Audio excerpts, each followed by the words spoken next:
భ్రమరాంబ అమ్మవారి దయతో ఈరోజు శబరమ్మ భారీ మెజార్టీతో నంద్యాల పార్లమెంటు ఎన్నిక కావడం, ఆ మొక్కుబడి తీర్చుకునే దానికి ఈరోజు ముఖ్యంగా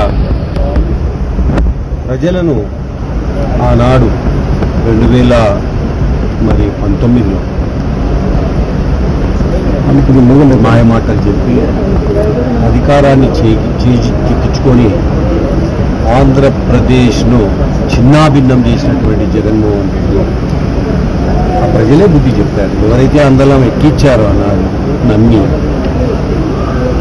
ప్రజలే బుద్ధి చెప్పి ఈరోజు 11 సీట్లకు సిగ్గుండాలి, రాజకీయాల నుంచి విరమించుకోవాలి, 11 సీట్లకు విధించి పారేసారు. ఆయన తండ్రి వైఎస్ రాజశేఖర్ రెడ్డి ఆయన దాదాపుగా ముఖ్యమంత్రిగా ఉన్నప్పుడు మరి ఈ రాష్ట్రానికి అంటే ఉమ్మడి రాష్ట్రానికి మంచి జరిగింది.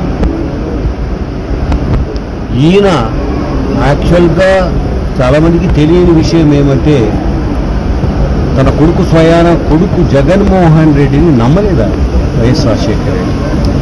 ఈయన ఏమి తెచ్చి పెడతాడో, ఏ రకంగా మరి చెడ్డ పేరు తెస్తాడో అని బెంగళూరులో పెట్టాడు. ఆయన బెంగళూరులో ఉన్నటువంటి వాడు యాక్సిడెంట్లో చనిపోతే వెంటనే హైదరాబాద్కు వచ్చి ముఖ్యమంత్రి కావాలని సంతకాల సేకరణ చేయడం మొదలుపెట్టాడు. నమ్మకం లేదు కొడుకు మీదనే ఆనాడు. వైఎస్ రాజశేఖర రెడ్డికి ఈయనకు నక్కకు నాగలోకానికి ఉన్నంత తేడా ఉంది. సర్వనాశనం చేసిపోయినాడు ఆయన. పోతూ పోతూ ఈ ఆంధ్రప్రదేశ్ను ఇవాళ స్థాయికి చేర్చి ఈరోజు ఆయన మరి ఎవడు కక్ష ఉన్నటువంటి వాడు, పగ ఉన్నటువంటి వాడు కూడా ఈ రకంగా ఒక రాష్ట్రాన్ని దెబ్బతీయడు. ఆయన దెబ్బతీశాడు. మరి ఆయన అహంకారం, అదే రకంగా ఆయనకున్నటువంటి పొగరు ఈరోజు ఈ రకమైన తీర్పు ప్రజలు చెప్పారు. అన్నీ నాశనం చేశారు.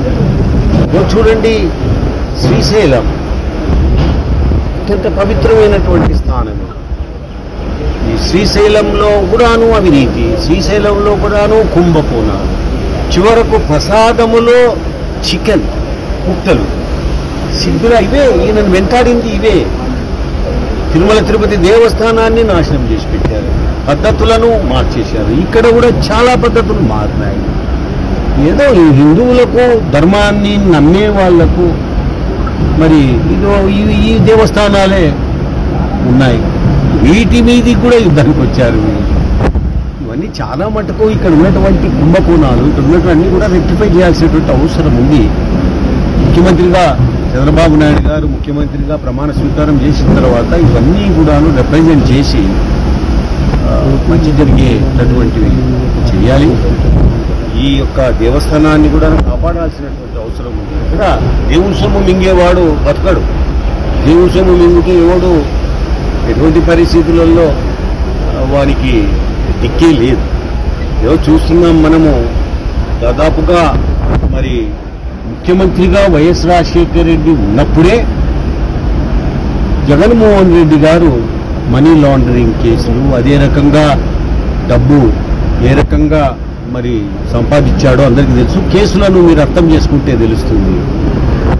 మరి ఆయన ముఖ్యమంత్రిగా వాళ్ళ తండ్రి ఉన్నప్పుడే అంత దోపిడీ చేసినోడు తానే స్వయంగా ముఖ్యమంత్రి అయితే ఇంకా ఎంత చేసిండాల. ఈరోజు చాలా ఉన్నాయి. మరి కుంభకోణాలు బయటకు వస్తాయి. ఒక శాండ్ కానీ, లిక్కర్ కానీ, లేకపోతే భూములు ఏవైతే మరి స్వాహా చేశారో అవి, అదంతా కూడా ఎన్నో రకాలుగా ఇబ్బందుల పాలు చేశాడు ఆయన. ఏమీ వదలలేదు ఆయన. వక్ఫ్ బోర్డు ఆస్తులు కూడా ఎప్పటి నుంచో పూర్వం నుంచి ఉన్నవి కూడా ఆక్రమించుకున్నారు ఈ నాయకులు. ఏ ఇసుక దొరకకుండా చేశారు. ఇక్కడ కూడా చాలా మటుకు మరి ఇవన్నీ కూడా హిందూ ధర్మం ప్రకారంగా నడిచే విధంగా తీసుకెళ్ళాలి ఈ దేవస్థానాన్ని కూడా. అది బాగా అది ఒక భాజపా గవర్నమెంట్ లో చర్చ జరుగుతా ఉంది. తొందరలో నిర్ణయం తీసుకుంటారు. అయినప్పటికీ కూడా మనము మన పరిధిలో దీన్ని కాపాడుకోవాల్సినటువంటి అవసరం ఉంది. ధర్మాన్ని, ఈ దేవాలయాలను. సో శ్రీశైలం ఒకప్పుడు ఇంత భక్తులు వచ్చేటటువంటి దేవస్థానం కాదు. నా చిన్నతనంలో. ఇప్పుడు ఆల్ ఇండియా లెవెల్లో తిరుపతికి ఏ రకంగా మరి నమ్మకంతో వస్తున్నారు ప్రపంచవ్యాప్తంగా ఉన్నటువంటి భక్తులు, శ్రీశైలానికి వస్తున్నారు. ఇది ఆగదు. ఈ సమానంగా మరి ఏదైతే ఇప్పుడు తిరుపతి డెవలప్ అయిందో ఆ స్థాయిలో ఇది కూడా డెవలప్ అయ్యేటటువంటి, చాలా స్వల్ప వ్యవధిలో డెవలప్ అయ్యేటటువంటి కూడా ఉంది. శబరిమ్మకు ఒక రిప్రజెంటేషన్ పిఎంకు ప్రధానమంత్రికి ఇవ్వమని చెప్పబోతున్నాం. అదే రైల్వే లైన్ ఇక్కడ ఒకటి ఏర్పాటు చేయాలి.